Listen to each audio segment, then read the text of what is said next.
For those who survived the Grenfell Tower fire and the families of those who did not, so much expectation and so much hope of finding the truth has been pinned on the public inquiry. Tomorrow, its findings will be revealed. Multiple companies and agencies are likely to share the blame.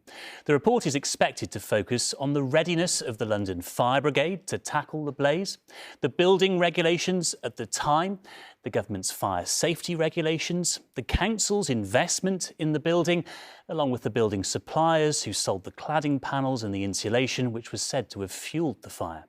Our report tonight includes distressing reminders of the tower block burning and flats filling with smoke. One survivor, whose pregnant wife lost their unborn son, told us he wants corporations involved punished to the maximum.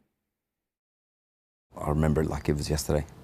I don't think that will ever be etched out of my head. Marcio Gomes lived with his wife and two daughters on the 21st floor of the tower. His son was the youngest victim of Grenfell. On the night of the fire, Marcio woke at 1:30 in the morning. I could see the smoke starting to seep through. I think at that stage is probably when I realistically realised that there's something seriously wrong. His wife, Andrea, was 7 months pregnant, and his two other daughters, 10 and 12 at the time, were in the flat with him. Fire had wrapped around 3 sides of the building, but they couldn't see any flames and couldn't imagine the scale of what was unfolding around them. He did make several 999 calls. I had to explain on numerous occasions about my wife being 7 months pregnant, being asthmatic, my daughter being asthmatic, and that I had 3 kids. It was pretty much, stay put. By the time he called the 4th time, flames and thick black smoke were inside the flat, and it became clear help wasn't coming. There's no stopping now, girls. You've just got to go. Right, you've just got to go. Stay with me on the phone, okay? Right, hold hands and go. Right. Right, let's go, girls. We have to go. Go. While the building burned, Marcio led his wife, 2 daughters and 2 neighbours down what must have seemed like an endless flight of stairs, from near the top of the tower right down to the bottom, in a desperate attempt to save all of their lives. I opened the door and it was just a gush of smoke just come straight into the flat. How would you describe that smoke? It was stinging your eyes, it was making you gag. You couldn't see your hands in front of your face. It was pitch black. I ended up stepping on a body. That was the first time I realised there might be people on the stairwell. Okay, Girls, you've come got to on. be strong. Come on. Don't give up. You guys, come on. Don't give up. Come on. Where's the fire brigade? Jesus. They should be there. My daughter. My wife. They all made it out alive, just. When you came out and you saw that building, what did you think? It was a huge shock. And I remember looking up and looking exactly at my flat, where we'd been there half an hour before, and it was engulfed in flames. I remember looking at it thinking we would never survived being there. His son Logan was one of the 72 who lost their lives in the fire. He was stillborn while his wife lay in a coma. Every year that passes is difficult, and you can't help but think, he'd have been 7, he'd have been 8, and so on. Every year he's growing with me. Do you believe that his death was avoidable? Without a doubt. His death was avoidable. This wasn't just an accident. There was different companies, different organisations knew what they were doing, putting profit ahead of people's safeties. I want to see people behind bars, and that's not going to bring my son back, but it's just a step forward to what justice may look like.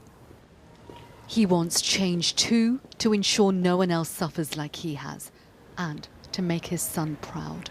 Sejal Karia, News at 10. Well, a horrendous reminder of why this inquiry was so badly needed, and Sarah's here, who will be taking us through it when the report is published tomorrow. So, Sarah, this inquiry has gone on for years. What can families expect it to conclude? Well, firstly, the report will set out why this tragedy happened, and then also we'll try and find who is responsible? And that is an incredibly complicated question. It's actually been described as a tangled web of blame. And what I mean by that is it ranges from the cladding firms to the construction sector, to the council, all the way up to the government. And I think the role of the chairman is to try and untangle this very complex web, and also to make recommendations about what urgent changes are needed to prevent any future disasters. Now, what we already know is it's the cladding that caused the fire to spread so rapidly on that night. And we had evidence that cladding companies made false claims about the safety of their products. And I think we need to remember as well that the background to all of this is that warnings about dangers, warnings about safety, warnings about risks seem to be ignored almost at every level. And then there's the regulatory framework, of course, and governments of all stripes, we presume, will come under some criticism tomorrow about that too. Yeah, that's right. I think the government will come under some pretty heavy criticism, and that's because many years before Grenfell, the government was warned about the risk of putting combustible materials like the cladding we saw on Grenfell on other high-rise buildings, you know, the tallest blocks in Britain.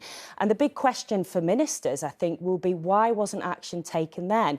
Because, as you said, the government was responsible and is responsible for setting building regulations, for enforcing them, and Grenfell really exposed the flaws to those regulations. But I think the root of all of this goes back many decades. Successive governments, Labour and Conservative governments, focused on deregulation, cutting red tape for the construction sector, and that has really had some devastating consequences. Now, as for the criminal investigation, the Metropolitan Police has already said that no charges will be brought before 2026. That is nearly a decade since the fire, and police have said that this is the most complex investigation in British policing history. But I think for the families, they know that the long wait for justice will go on. All right, Sarah, and a long wait for this inquiry. It will be a significant moment when it's published tomorrow. Thank you very much indeed.